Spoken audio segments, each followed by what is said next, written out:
How's it going? Greg Spatz here from Resilient Performance, here with the Baseball Performance Project. I'm here with Damien. He's a strength and conditioning coach at the Annex Sports Performance, and I'll just let him introduce himself. Hey guys, my name is Damien Akins. Like Greg said, I'm one of the strength and conditioning coaches here at the Annex. I work with a wide variety of athletes, but I do see a lot of the baseball athletes that we have come through the facility. Personally, I played college baseball at University of Maryland, and I've been here at the Annex for going on 4 years now. So Damien and I have a lot of overlap whether he's working with a healthy athlete who kind of gets something, maybe they tweak something and they need a little bit of therapy, they might come see me, get some work done, and we'll collaborate a lot with both healthy and rehabbing athletes. But at this time of year, a lot of the similar questions come up about fall baseball. So whether it's a parent or an athlete, they'll ask us whether or not they should be playing fall ball. So this is definitely a case-by-case basis, but here are our top 5 things that we kind of take into account before we make our recommendation. So the first factor that we take into consideration when making a recommendation is definitely going to be class year. So if you're a rising junior and you have interest in playing college baseball, that fall would probably be the more appropriate time for you to kind of stretch out that competitive season a little bit and get into some fall baseball. Get yourself out in front of some coaches or some schools that you may be interested in, or you think that they may be interested in seeing you. And then underneath that, if you're a younger guy and let's say you're a rising sophomore and you've generated some interest and you have the skills and you potentially might commit early to a higher level program, fall baseball might be something for you. Definitely, yeah. And then another two points there would be if you're younger than a high school aged athlete, let's say you're middle school or earlier than that, you probably don't want to constantly be playing one sport all year round, so it'd probably be a good idea find something else to do in the fall. Save your bullets, save your arm, and work on some different things, either fitness related or, as I said, find a fall sport, play soccer, play football, play something else that can help develop some athleticism.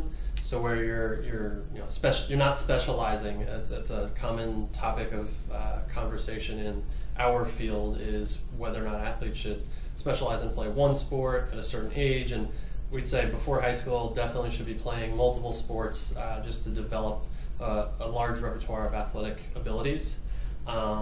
Another factor on whether or not you should play fall baseball could be your injury history and the timing of your injury. So let's say over the past season, the spring and the summer, maybe earlier on in the spring, you had some sort of tweak that you had to work through to finish your high school season. You had states coming up and you really wanted to play, your coach really wanted you and the team needed you. That's something that you might have to do. And then if you continue to play through the summer, maybe it's a good idea, like, okay, we had some sort of setback earlier in the year, something that maybe we should address this fall. Let's get in the gym, let's get some rehab going, making sure that everything is accounted for so that when you then start your next throwing program in the winter, December, mid-December or so, that you're ready for it physically. And then you're not, again, just playing catch-up by the time the spring comes with any sort of nagging injuries.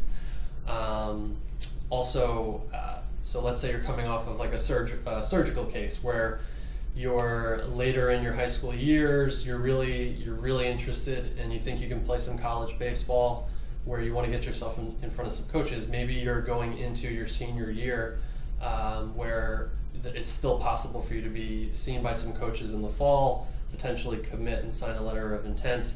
That might be a good time where, like I said, you're coming off of a surgery. Maybe you had Tommy John, unfortunately, or some sort of injury where it prevented you from playing your junior year, spring, junior year, summer, which are big times of the year or big time of your high school career to be seen by coaches.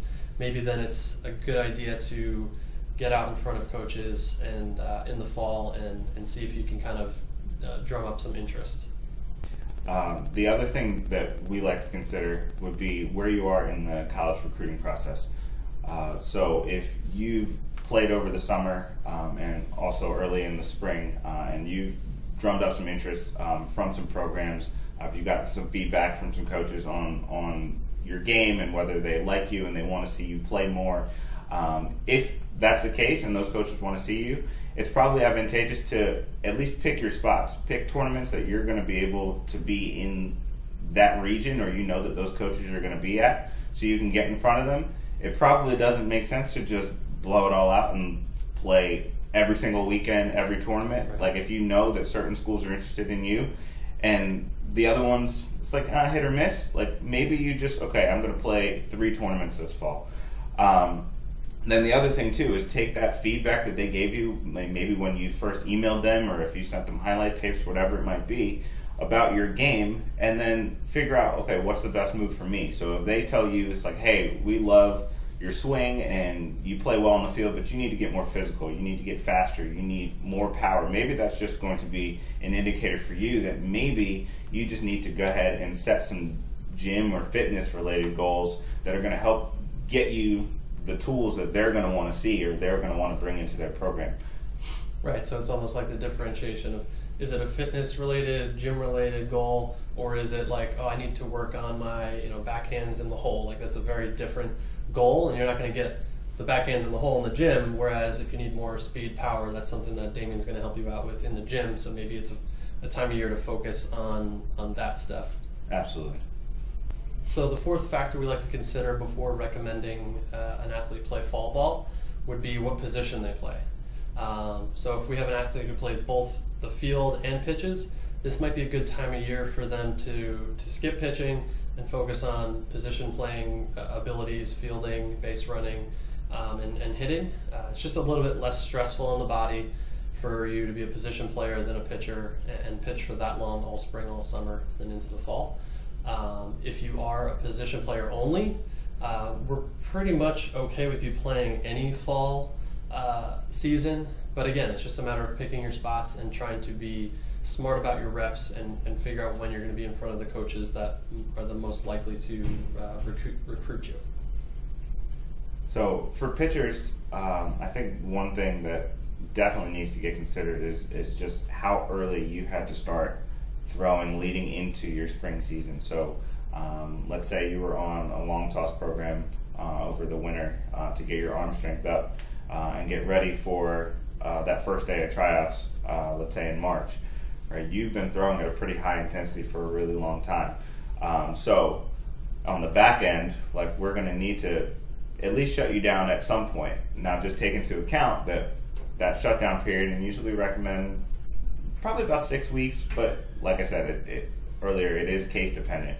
But 6, maybe 8 weeks, but the longer that you play into the fall, that shutdown period is going to get pushed a little bit later, so your throwing program leading into the following spring is going to then get pushed back. So if you're a guy that you want to get more bullpens in before you go to your high school first tryout or first day of practice, it probably makes sense to shut it down a little bit sooner, because that's going to allow us to slowly work you up without having to rush in terms of getting your arm ready for the spring. It also could be beneficial if you're working on developing another pitch or you had some mechanical adjustments that you were trying to make.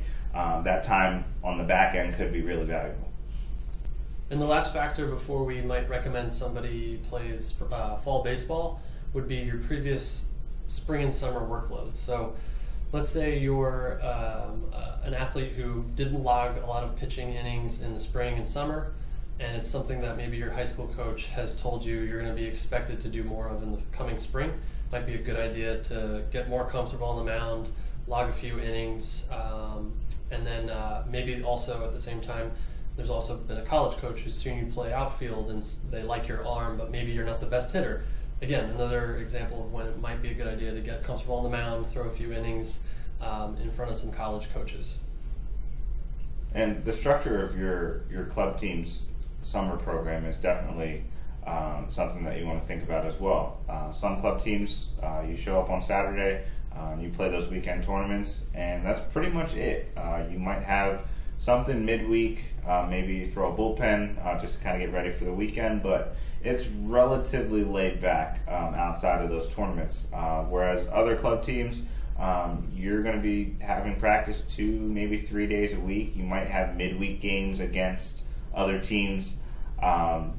along with all those weekend tournaments. So how much your club team had you doing during the summer is definitely something to think about. So those are our 5 points, our 5 factors on why we may or may not recommend that an athlete plays fall ball. Thanks for watching. We look forward to doing some more information. If you have any questions, feel free to email myself, greg@resilientperformance.com, or Damien, D-A-M-I-E N, at annexsportsperformance.com. And obviously you can leave some questions in the comments. We'll try and check those out. But thanks for watching. We'll see you next time. Thanks, guys.